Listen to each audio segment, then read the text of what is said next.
after moving here from Charlotte, North Carolina. There was not a lot of diversity in our community.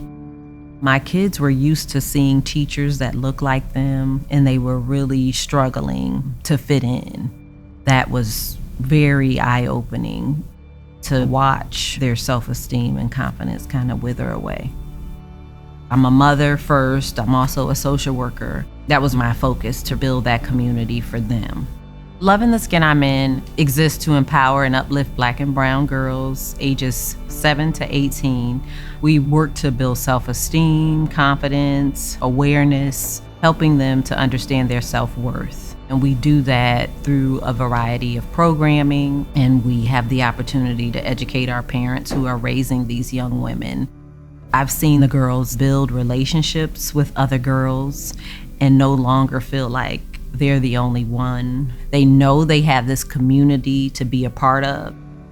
My goal is that you'll build relationships beyond the organization, but I've seen them find that connection with one another and find that commonality. They feel seen, they feel heard, and they don't feel alone.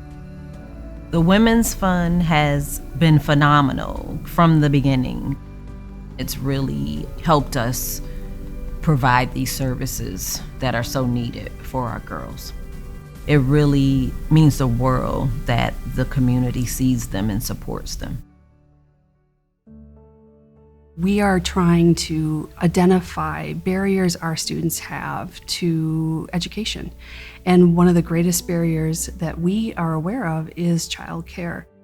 We noticed that students who are also parenting weren't able to do a lot of the on-campus things that other parents are able to do.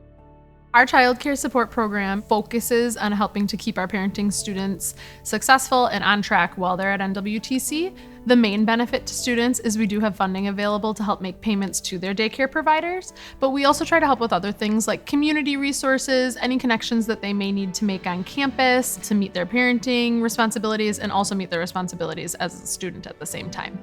It's going to allow those parents to go out into the workforce and to get jobs that are going to support their family, which is only going to enhance our community as a whole, because we're going to have those children going out into the world, being able to do the same thing, go to school, get those great jobs and support their own families.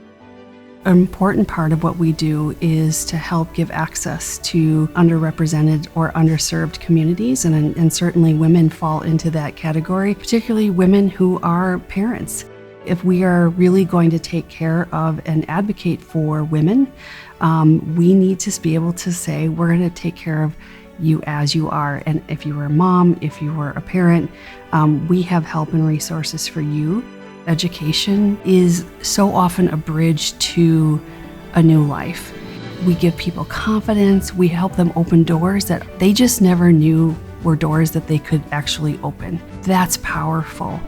We are incredibly grateful for the Women's Fund for the resources and the advocacy, knowing that we are helping parents not have to make sacrifices about can I do this or that, but they're really looking at and saying, I can be a parent and I can go to school and I'm going to have help to make that happen.